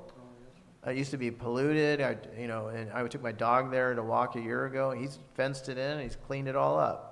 And he's planning to open like a camp or something. It's a beautiful piece of property, so glad to see that's happening. Also, I know it was one of my I'm on the Nice Mutual Water Board, and I know the Pile Road right there on the corner where they do all the off-road cycling and so forth. I'm not sure if that property's been sold, but there was a person coming in and he wanted to put a resort there, like some condos and things, but I'm not sure where that's at through the planning process. So those are some of the things I've heard about. Has anybody else heard anything else? I haven't heard that, but I don't think that land is zoned for that. So Well, I saw the planning for it. It was given to the water company, and I don't know where they're at on it and so forth in the zoning. So we need as much development as possible around here, and something like that. But I don't know if he's even purchased the property, but I just wanted to give you I saw the map of it at the Mutual Water Company. At least that was a proposal. So does anybody else have anything else? along land use, one thing to mention is that the local area plan for North Lake, which does have a large part, the part of designating land parcels for their land use for the next 25 years. That next meeting is actually tomorrow, 2 p.m. at the Bachelor Valley Grange. Update from the last one we had, one of the things that we talked about is I recommended to Director Turner that all of the parcels within the Middle Creek Restoration Project be converted from their current use to open land or conservation. so that things like the biochar project could not happen, because it has to be along conservation. And we know all that land is going to be used for that anyways. She agreed to that. So these meetings are where a lot of that conversation's happening. So for projects like this, because one of the other areas was right by Hammond, across from Hammond Park, there's a lot there that right now it's single family, and we recommended turning it to medium density so that they could put apartments on there. So it would be an area where if that plot, if that's not medium density or high density residential, then they wouldn't be able to turn it in, they wouldn't be able to put condos on it. So we can recommend those kind of changes at tomorrow's meeting, and I believe tomorrow's meeting is the last meeting for the North Lake area before public comment closes on April 30th. It's at 2 p.m. It's at the Bachelor Valley Grange, 9355 Government Street. Chapter 14. It's And I think you 248 can pages. not zoom in, but they're using We don't have internet at the Teams. Oh, There's no coverage on it? There's no hybrid coverage. 2 the o'clock's general really plan- hard when you work during the day. The general plan meetings have been hybrid. I think the next one is hybrid or virtual only maybe. But the local area plans, I don't know of any of them that have been Zoomed. All right, well, that's too bad. It's, I mean, I'm glad they're doing it, but 2 o'clock, if you're at your office or something, it's quite difficult to participate. Okay, next action. We were gonna talk about bylaws, but we're gonna pull that due to that absent, Supervisor Crandall's absent tonight, so we'll bring that back to the agenda next month. If everybody's okay with that? District 3 MAC Alliance update. We're excited to announce the District 3 MAC Alliance. We've actually put out we'll be putting out a press release on this. If you don't know about this, April 29th, we'll be doing this at the Lucerne Alpine Senior Center. The 3 municipal advisory councils and will host their first joint public meeting on Wednesday, April 29th at the Lucerne Alpine Senior Center. Over the past year, representatives from each town hall have collaborated on issues shared by communities along the North Shore Highway 20 corridor.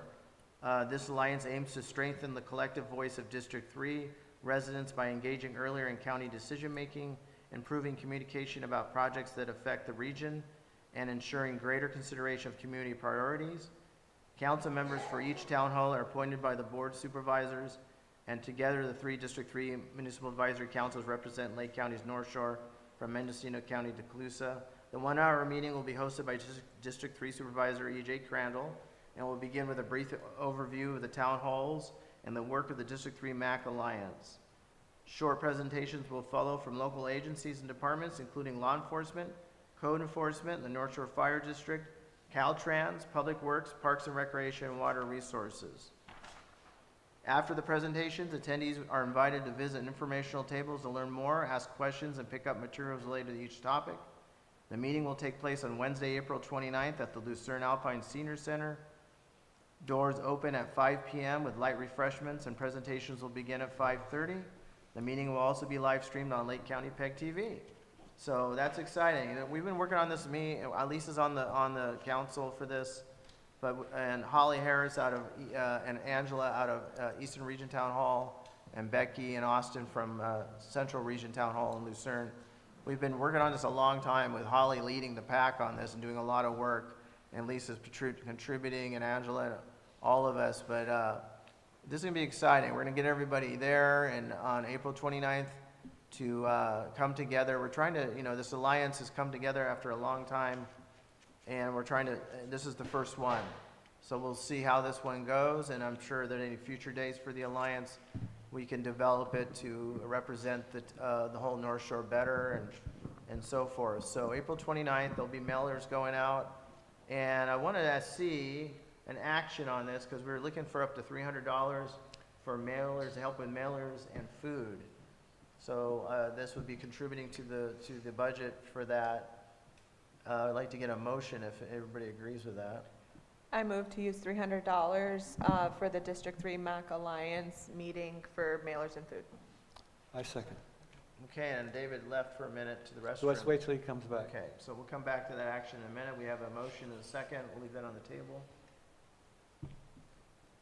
Okay, so the next thing we're gonna go to. Oh, I have, one Yeah. second. I was speaking to Supervisor Jim Steele this morning. We were both at Pack and Mail picking up stuff, and, well, and. Too much information. Nah, never too much. And I suggested that if he wanted to speak at the D3 and offer some words of encouragement and also information about how all these, the town halls actually got bloody well started. Yeah, absolutely. Were you interested in doing that, Jim? Sure. How much time do you want? We're doing about 10 minutes or less, yeah. I would say let's bring that to the body as a whole, because, yeah, so Holly and Austin and Becky should be able to speak to that. Not, I love you and respect you.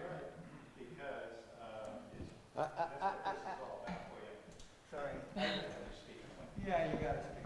Look at it, if I get a mic. It's not that you don't speak, we wanna hear what you're saying. We have to be recorded. No, that's exactly right. The town halls, the MACs, they basically were established for the people here. And you had one person that was in a large area, it's half the size of the county. How could they hear everything? How could it be organized? How can you understand when something came in front of the board, what the history was and what the people were thinking? So that's where the MACs came from. And so what originally was the thought was to have one MAC and have everybody from different regions. And when I went around to see all the different regions on the North Shore, the different areas, there's no way you can have that many people thinking differently as they do, have their thoughts coalesced into one MAC. So that's why you have 3 MACs. So it would be good to actually say this in front of the 3 MACs, but then also talk about where this all starts back in the 1950s, 1960s, actually in San Mateo County, get it right, down the Bay Area anyway. I could come up with the information, and the real reason that you're here is to advise. That's why it's called an advisory committee. But you've got greater powers than that, and I might even bring some of those up so you understand just how far you can go. And with all 3 MACs together, and in fact, this may come out with all of the MACs in Lake County, there's only one of the 5 districts that are not represented with a MAC. Now, I'll bet they start to form one. Mm-hmm. Which one is that? Clear Lake? No, they have a city council, so what are you referring to? Clear Lake, too. You can have a MAC because it's county business. The city council does not, Right, they don't have one, though. That's right, so they don't have one, but they could. And if they did, and in fact, everything is spilled over from the city into a MAC that basically was part of the representation, you'd find that you'd have a very powerful tool for advising the council or the board of supervisors, and they could then, by virtue of planning for the next future, board agenda, they could basically set up the types of things that you need to hear, the types of things you need for feedback, and maybe some of the departments will actually upgrade. One of the weak areas in this entire county has been the department up, as far as depth of expertise. They need to know where to put their money in the expertise, and it's got to come from the MACs, because you guys know where the weaknesses are. And if you do that, the county will run a lot better. So I could give you something if you want to talk to them and see whether they want to do the same thing. Yeah. We'll bring it back then to our board. I'm sure they'll be more welcoming you to that session. But obviously it's going to be happening Yeah, I very soon. agree on the municipal advisory councils. I hope to, not to get off topic here, but we need to bring more people to these town halls. And it's not just about a certain amount of people who are fantastic of volunteering and leading the charge, but the information. We need more diversified people here, age groups to be included, and certainly advising the supervisors. I'm just hoping that they take our advisement and move forward on it, because sometimes you just feel you're just paddling up pushing the rock up the hill, and you want to be able to You know, we all come with different knowledge here and different expertise and skill sets. we know where to get the cheap chairs. The cheap chairs. Anyway, thank you. We'll bring it back to the D3 council, and I'm sure we'll be reaching out to you soon. All right, thank you, Jim. David, we have a motion and a second. I put a motion out, or asked for a motion to be put out for up to $300 for help with mailers and food for the District 3 Municipal Advisory Council Alliance that we're doing on April 29th. And We have a motion and a second. yeah, to move that. So we'll take a vote now. All in favor? Aye. Anybody opposed? Okay, motion everybody 6, motion carries. So we're gonna go now to, Pile Road. we've done, Pile Road. Pile Road.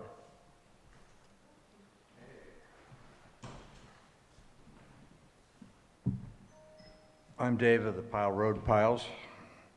Public service announcement, I had a baby rattler in my driveway on Monday, so they're up and out, so watch out for them. Cody's wife had her face ripped off by a pit bull. The pit bull was put down. 170 stitches, I think is what the rumor was. And supposedly she moved out, but I saw her there yesterday morning with a duffel bag, so I don't know what the story is. It's just another one of those clusters. There was a white van that was camping up there, and I reported it to code enforcement and copter, and eventually they drove him off of Main Street, but he's been down on Pile Road, down on the Indian land down there. And then he was back on Main Street last Friday, and then he's gone again. But he's just camping all over the area.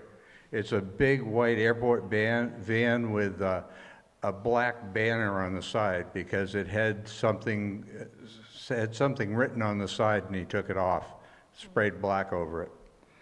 At any rate, there was a white car that was parking at the end of Johnson Street going into Cody's house. Joanne called the sheriff on him. The sheriff came up and talked to him for a good hour, and they left, and then he just pulled down Cody's road and parked in there for the night, but has not come back since then. So, you know, getting on these people tends to make them go away, and that's the value of me running around that hillside and going down Pile Road. It keeps those people out of there. There hasn't been any more dumping down on Pile Road except for where Cody lived down there and all the junk that he left, and that's still there. I don't know if there's some way we can get the county to clean it up. I seriously doubt it, but it's on Indian land, so I don't know if the council could do something about it, or if it's important to them. But that pile is still there, and as one pile breeds another pile, and that's my feeling about it. And I think we just need to keep that stuff cleaned up as best we can. I did get to talk to Marcus today. I've called him 4 times, and I finally got through to him. And he said, after a long discussion, that Cody's property is not red tagged, Cody's trailer is not red tagged, but they'll get on it after 4 years. So I don't know what's going to happen about that. I will stay on Marcus. I'm going to call him every day until I find out that it's red tagged, and then I'll call the sheriff every day. The sheriff comes reluctantly, if they come, and I don't know if there's any way to improve the relationship with the sheriff, whether the neighborhood watch thing will improve it. I would assume so. Yeah. Nice neighbors are watching.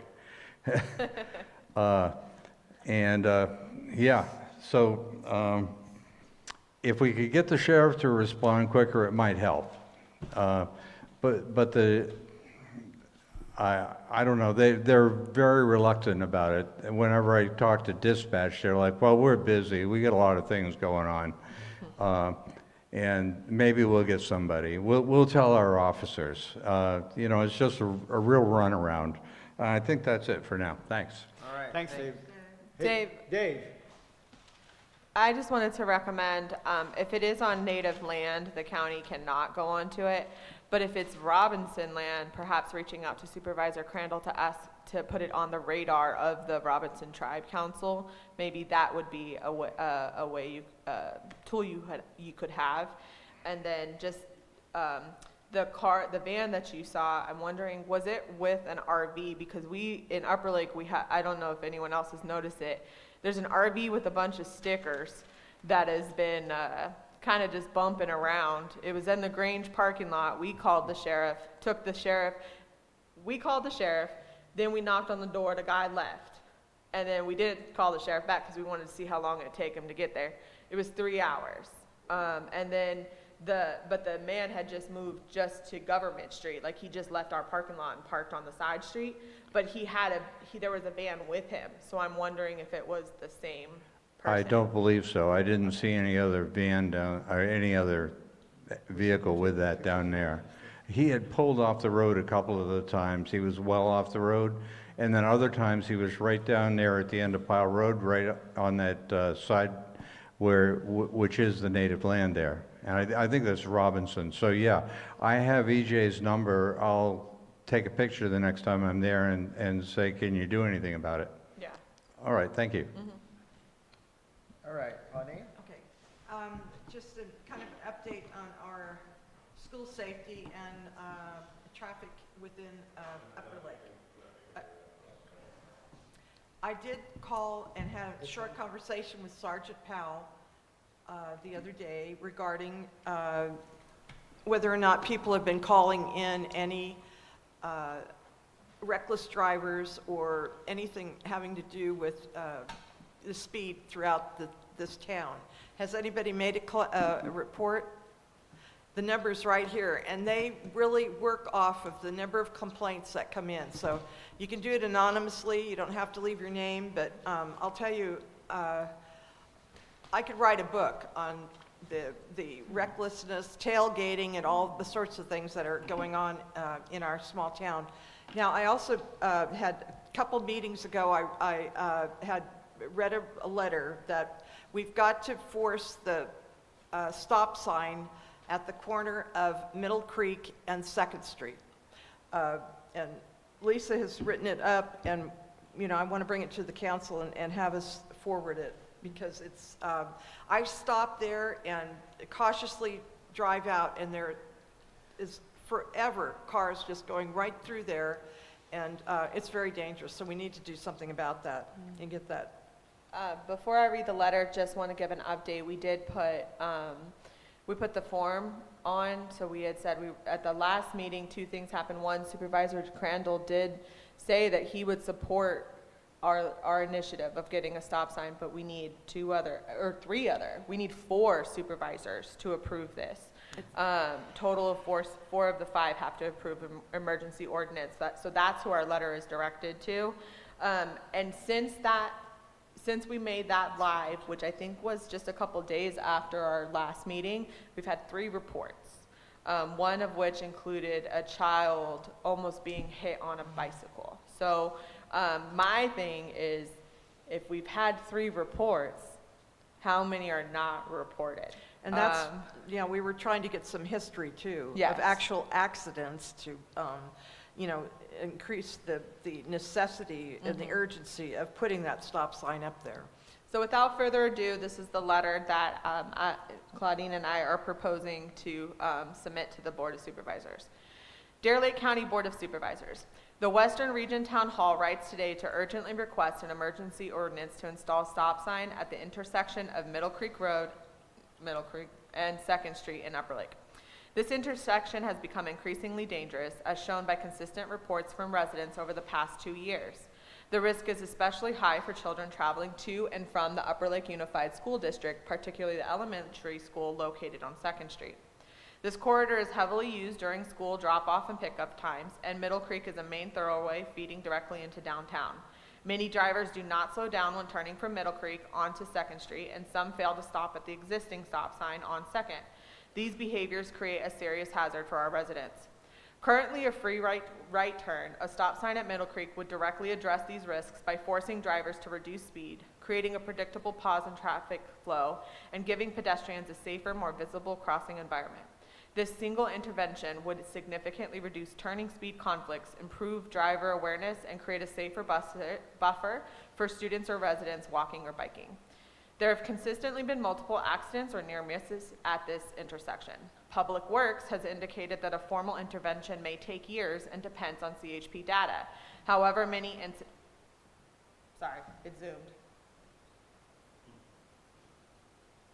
technical difficulty. However, many incidents and near misses go unreported. To help fill this gap, we launched a community reporting form. In just 1 month, 3 reports were submitted, including one involving children on bicycles. If 3 incidents were reported in such a short time, it raises the question of how many more go unreported. This pattern clearly demonstrates the need for immediate safety measures to prevent future harm. As an advising body to the supervisors, we are united in asking the county to prioritize street and pedestrian safety in Upper Lake. Installing a stop sign at this intersection is a necessary and urgent step to protect our children and residents. We are increasingly worried that without swift action, serious harm or even death may occur. We respectfully request that the board place this item on the next available agenda and move forward with an emergency ordinance to install the stop sign without delay. Thank you for your prompt attention to this matter. Yours in service, the Western Region Town Hall. Good job. Good. So we'll get that up. and Do we need a submitted. motion? I to- believe we need Yeah. Yes, a they do motion need in a a second. I make a motion to Just accept like, I'm sorry. I make a motion to accept the letter as written, And to be forwarded to the Board of Supervisors.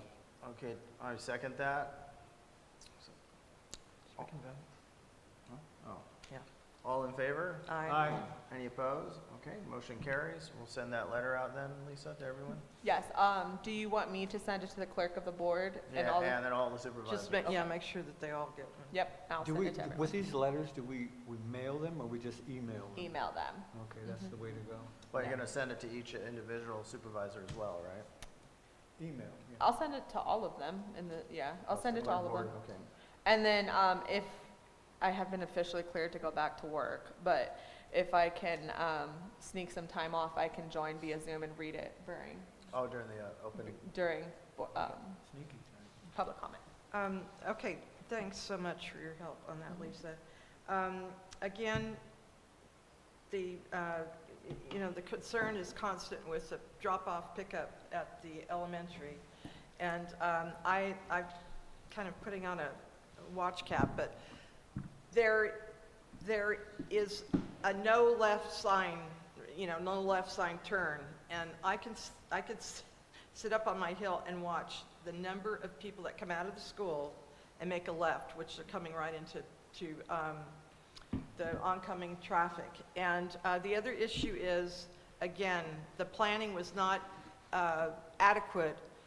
When the parents park on the right-hand side of the curb, the cement in the curb, when you come down that side, you have to go into the other lane to get by so it's just another planning mishap that, is ongoing. I wanted to say too, on my way home from Lakeport this afternoon, two young children and a woman were crossing at the crosswalk right out here, and the lights were flashing. I stopped and I had to keep pumping my brakes because the car in back of me wasn't even aware that I was stopping at to let the pedestrian. So those are really dangerous. So be really, everybody mindful of when those flashers are going. The people behind you, if your car behind, don't see that it's time to stop. I usually put on my hazards when I see that. I do too. Well, it happens so for quickly. sure. And one last thing. This is Dave Eby, who does wonderful things for the Elks. He's done wonderful things for our senior center. Forwarded me an opportunity that that AAA gives to elementary schools, and it's reinventing the safety patrol. And when he sent this to me, it brought me back because I was a safety patrol in elementary, but it was like a distinguished opportunity for a young, girl or boy. You wear the little hat, the vest, and the belt, and you are watching the conduct on the, within the school. And anyway, I would like to, at some point, tenderly discuss this with you, because I think it would be a great opportunity to introduce this to our elementary. AAA covers the cost of the vests, the badges, and the whole program. So, Dave, I appreciate you forwarding it, because it brought me back in time. And, I remember it was really effective. There was no bullying involved. It was just, you were the patrol that monitored the, the pathways and so forth, and the conduct on the, out there. I think anything that we can do to sort of take us back to a kinder, gentler time would be very appropriate. I remember the elementary school, like 70 years ago, and Well, yeah. and Bullies Yeah. exist in every generation. Yep. All right, One last thing. Here's the number. When you see a reckless driver or, problems with tailgating or whatever, they want to hear from us. So please call. Jim? I have video. you have video? Oh, of, Because the car has video. Can you send it to this?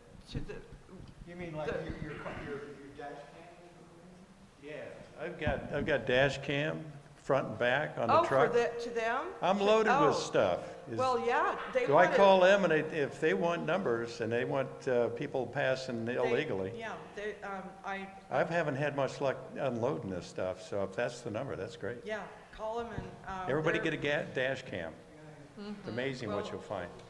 Yeah, and they will, the more that comes in, the more they can work on rounds. And they are sending the CHP around the school during pickup, drop-off times, periodically. Yeah, I tell you what, I'm unhappy with what they're doing with the crosswalks with underdeveloped flashing.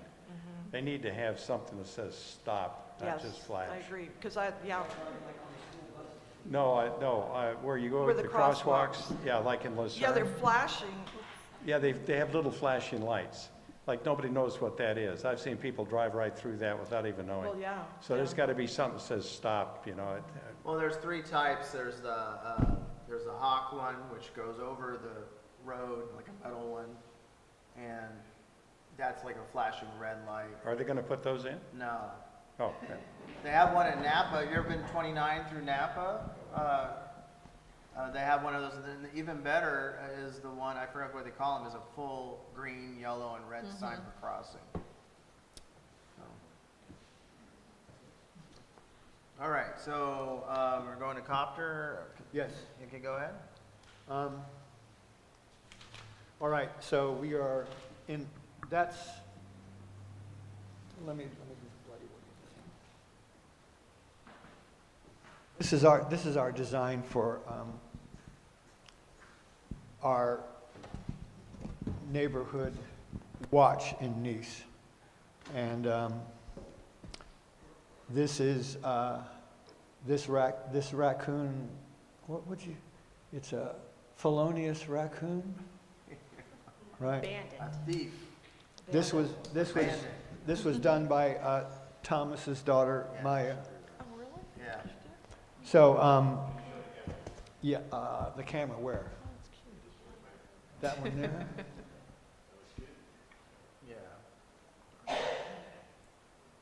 Yeah. Okay, can I stop now? Okay. So, and this is going to be our official watch. We're trying to get, we have an event at the Nice Event Center on June 13th, and we're in the process of getting participants. We have 22 possibilities from the Sheriff's Department is definitely coming, NCO, the hospitals, and a whole bunch of other people. I can't even remember them all. Swim, Career Point, California Human Development, EcoTerra. Those are the ones I'm responsible for. Winos. Oh, Winers Biker Club. Chief Banks, you coming to that? Has he been invited? The North Shore Fire, yes. Where is that? I was in Paso Robles last year. There it is, and- right there. And that weekend I was there, yeah, beautiful area, by the way. They had one of these right downtown in the square. I was happened to be on the weekend they had it. All the public service people were there. And they even had people from the county there. I didn't even talk to them about, cycling safety, bicycling safety. We can get some people from the county maybe to come over. Well, we're looking at Lake County Behavioral Health, Lake County Public Health, those, and the Sheriff's Department, of course. And Robinson, we're asking that we're gonna talk to them and see if they would like to be part of this.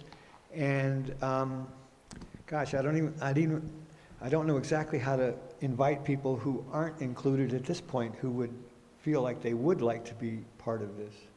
How would we do? Why don't we ask them to send us an email? Who are we going to ask to send us an email? How do we ask them to send us an email? If you are interested, come talk to me or Tim. And then we can Oh, reach out. if you have an organization that's interested. Mhm. Okay. So, and we're sort of this month, this is June 13th, so it's all going to happen fairly quickly. And hopefully by the end of April, we will have our participants locked in. And, we were gonna talk about funding for the signs, but we don't have a supervisor to. He did confirm, Supervisor Crandall did confirm at the last meeting that all we needed to do was dot the i's and cross the t's, that he will fund from his funds Okay. the signs and the rental space. Okay, so we want to just make sure that we are in agreement that we should get funding for the watch signs. Didn't we already, I think we did that. We already did that. Through Okay. PACML, the All right. county will just invoice the county and they'll, yes. Yes. just like we did for the banner, so. Okay, sounds good. All right, so that's pretty much it for Copter. Okay. Fresh up, we're gonna finish up with a letter to Scotts Valley. You wanna do that, Tim? Hang on. Oh, Looking at the minutes, it says that we were looking at a price. We did A not price. say go for it, Oh, for the signs. okay. So I think we would take another motion to go forward with it. Well, I I'm have reading it right out a of the price minutes. more or less. But can we ask for a clarification, because I believe it wasn't last month's meeting, I believe we actually had a previous month where we approved it, and that's when we went and asked Supervisor Crandall, I think it was something like $692. Well, So maybe we just need a review of the minutes, unless our records keeper can remember. she's reviewing. Yes. Okay, so as far as a price goes, I think it was a total cost that they were looking for. yeah, well,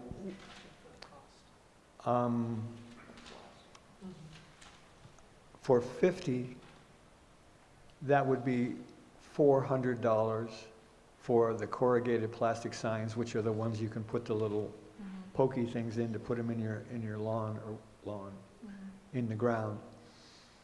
And, but I'm not certain that includes the pokey things.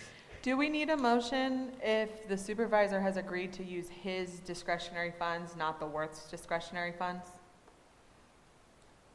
That might be why we didn't need to do action here, because it is not us approving anything. He has already agreed at his discretion to use his funds for it.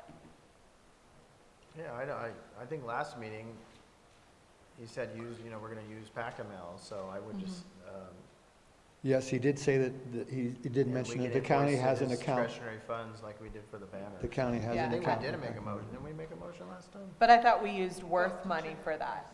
This Why don't- isn't using worth money. We'll This is wait. using- Lisa, why don't you just find out? Yes, I can instead do of, that. Trying to remember. Yeah. I can do that. I can watch the Well- video on PEG TV. Or Tim, why don't you reach out to Supervisor Crandall and find out Okay, yeah. what's his we can do direction that. on this is, so. Okay. Let's move, let's go to the, we're getting, we'll go to the letter and then we'll finish out. All right, so I'm going to read a letter that I wrote for to Scotts Valley. Anyway, to Scotts Valley Band of Pomo Indians, greetings from the Western Region Town Hall. We are writing this letter to commend the Scotts Valley Band for withdrawing their proposal to construct the biochar facility in Upper Lake. During the process surrounding your application, the citizens of Upper Lake expressed their opposition to the project as it was presented to the county for approval.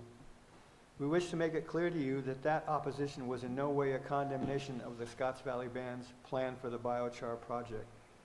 That opposition was purely and specifically concerning the location of the project and the effects that would have accrued from that location.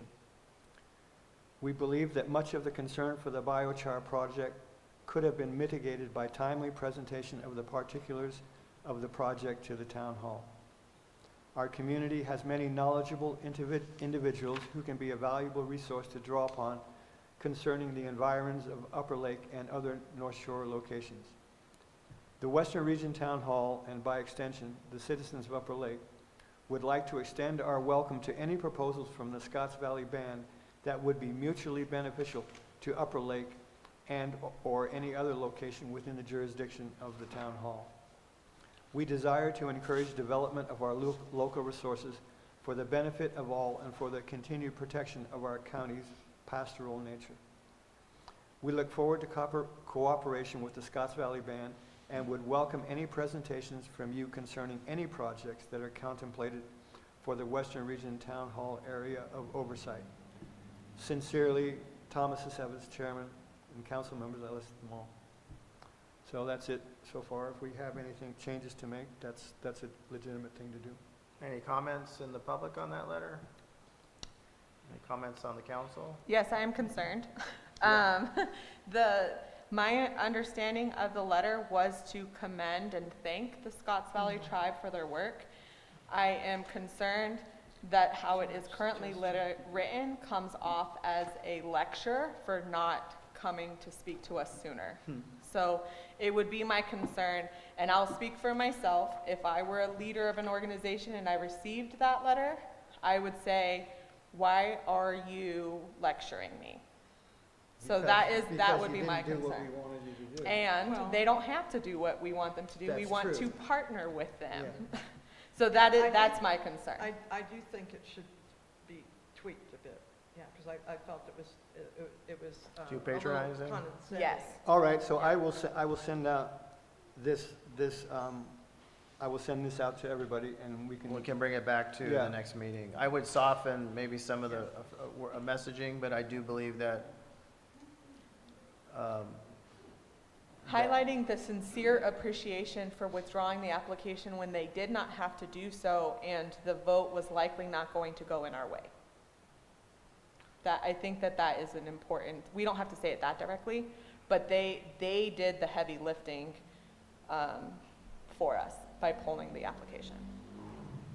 All right, we'll just bring it next time, and I would recommend, though, that we still, I don't think we should take out completely that someone should discuss with us as a community what they're going to be doing maybe next Yeah. time. Maybe Offer it as a recommendation. yeah, I mean, next time we're open to all discussions of, or something in that matter. We want to hear from you anytime to come to the meetings, or, so we'll have you bring it back and. Right, and it would be welcoming, because through this whole biochar ordeal, Scotts Valley did not come, they were not represented here, so. Tom Arnold was a No, representative. I'm talking about other than. Yes, Tom Thomas, Journal, yeah. yeah. But he was a staff member and represented the tribe. Right, no, Yeah. but I'm just saying that. Oh, Other members like of- you mean yeah. other members? Right. Yeah. Yeah, I think the concern was that they did not come out originally and make contact and do a presentation. Before they started the Before they even project. started. I think Yeah. originally it was an email, and we kind of overlooked that, and then that's when it started rolling forward and without our, I think as a community, my opinion is you got to reach out to everyone. It's a small community, it's a rural community, and you got to, come out and speak to us when there's something like that's going to happen, what could affect air quality. I think we should be like the first people they talk to. Absolutely. So I think in the letter, that could still be stated, but maybe soften it up a little bit. So I guess that's what everybody wants. So, it's all right.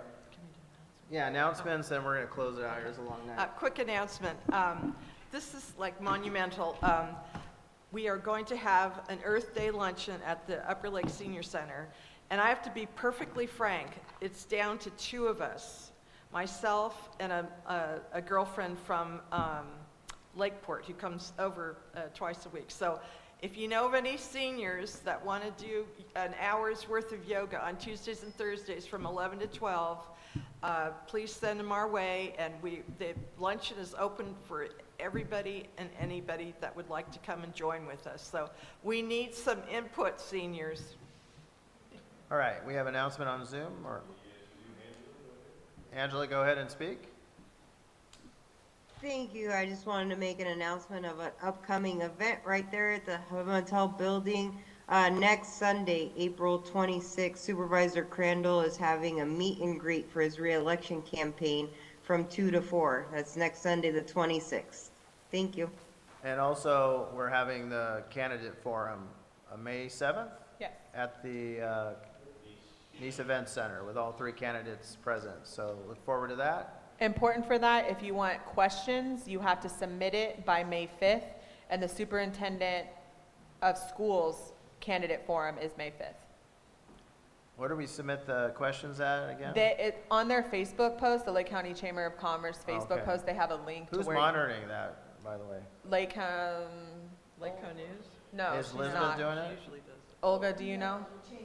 The chamber. is. Someone from the chamber is going to be there to monitor or ask the questions? Okay.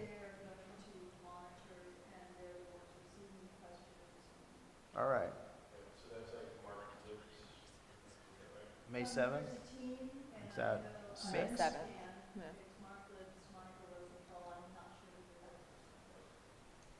Chief?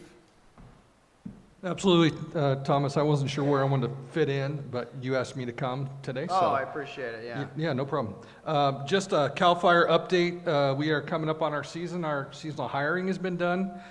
We have all 31 engines in the unit staffed currently, 6 dozers, 6 hand crews.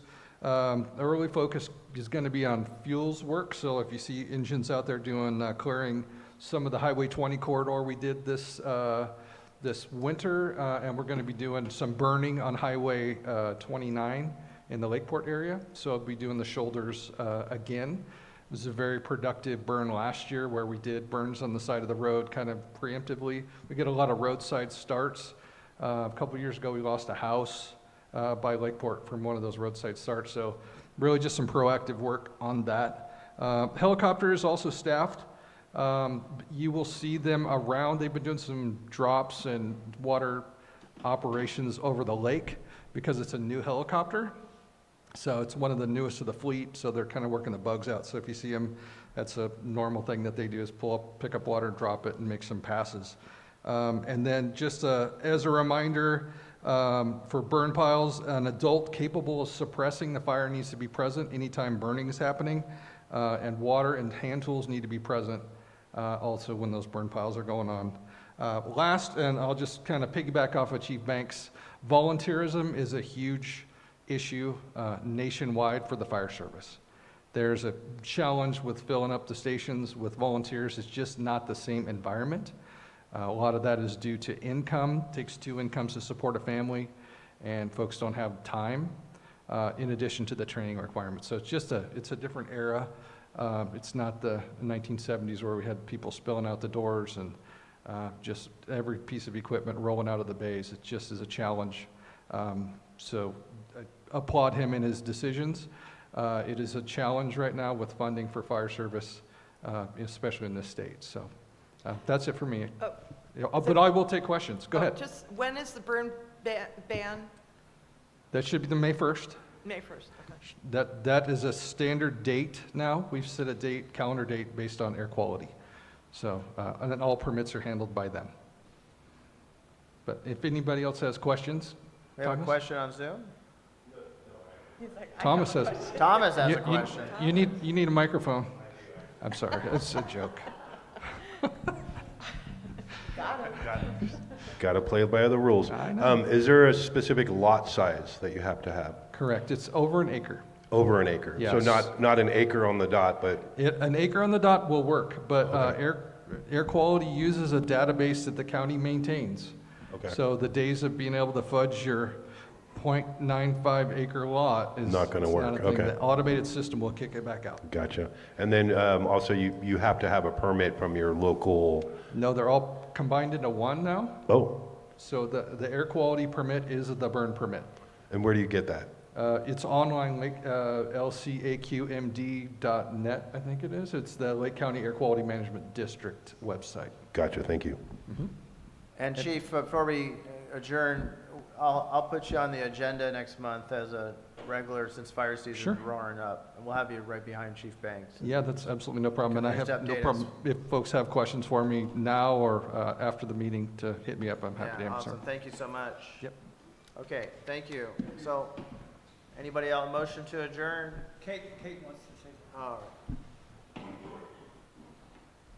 I am Kate. I'm here on behalf of Clear Lake Gleaners, the food bank of Lake County. And I know that many of you know that there are at least 5 people here, both on the board and in the audience, who participate regularly as volunteers at 6 o'clock in the morning to deliver groceries at the 8 different sites here in Lake County. You would be surprised to know that our numbers have increased. The Nice site, which is at the Nice Event Center, formerly known as Sons of Italy, is now basically delivering groceries to 264 households.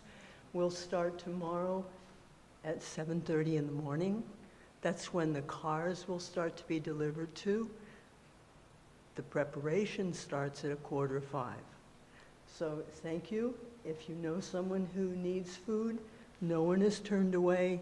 There is no income requirement, and there is no ID requirement. Thank you. Thank you. All right, any other announcements? If not, we have a motion to adjourn. So moved. So moved. Second by Tim. All in favor? Aye. Thank you so much, Oh, right. everyone, coming out tonight. You're on.